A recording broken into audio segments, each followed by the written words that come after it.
thank you guys for tuning in once again to Gospel Basics. I haven't been able to make a video in quite some time. I've been kind of busy away with other things going on in life, but I'm back now, and I want to shoot out a few videos this evening to kind of help some of my viewers and some of the people who hit me up on the message boards and on the website to ask certain questions. And first and foremost, I want to just thank everybody for your support. I want to thank everybody who's written in and with words of encouragement. It really means a lot. But again, the reason I do it is I really want to share what's been given to me to the bass community. I had a question on how to use progressions, and what I want to do now is take a little bit of time to go into further explanation.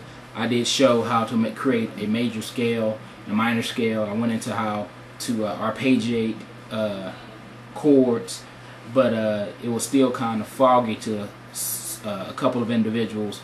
How do you use that in a song? And basically I just want to explain that now.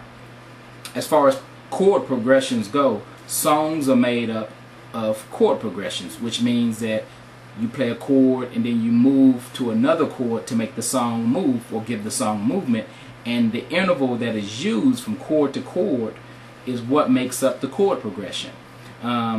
Say for instance, if we go back to our example of the C major scale, we have C major scale. I'm doing it in F so it's easier to see on the video, but we have 1, 2, 3, 4, 5, 6, 7, and the 1, which is an octave above this one. So we utilize those numbers to communicate with one another as musicians and say the progression is X, Y, Z.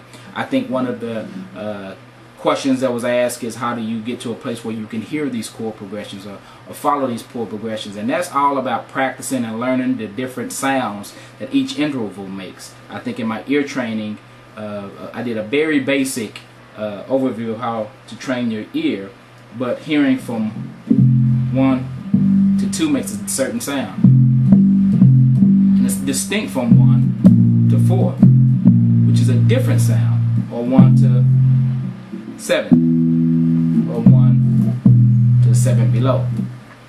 I don't think I got into, maybe I did, I have to go back and watch the videos myself, but learning these interval shapes from the 1 to with the various numbers, the 1 to the 2, the 1 to the 3, the 1 to the 4, learning those shapes on your bass, and also learning them not only above the note that you're playing or in a higher note than you're playing, but also below the note that you're playing. So say for instance, if I'm here at C, the 5th above would be up 1 string and up 2 frets from here to here.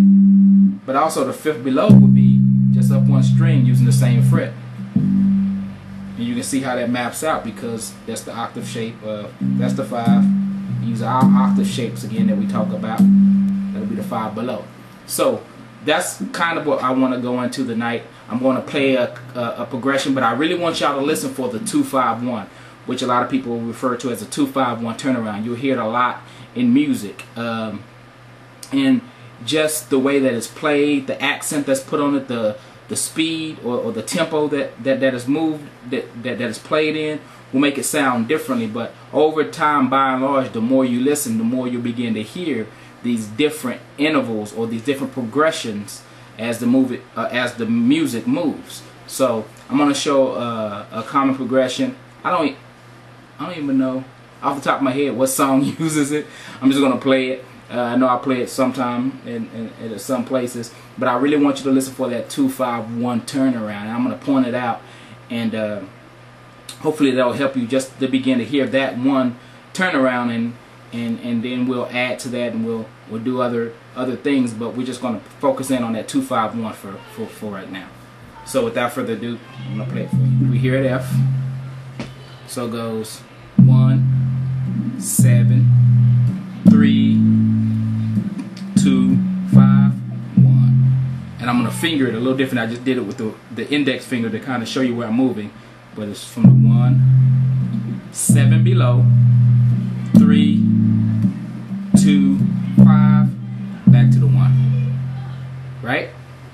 I wish I had a drum machine or another musician with me that we could kind of display it. Maybe next time I'll do something like that. But for now, we'll just play it. 1, 7, 3, 2, 5.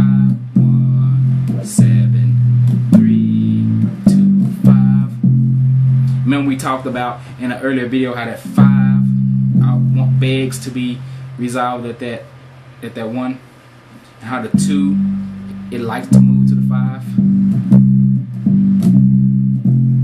See how they kind of just, and they kind of feel natural for the music to move like that. That's the reason why the 2-5-1 progression is common, and you'll hear it in a lot of different songs. But anyway, let's make it groove just a little bit.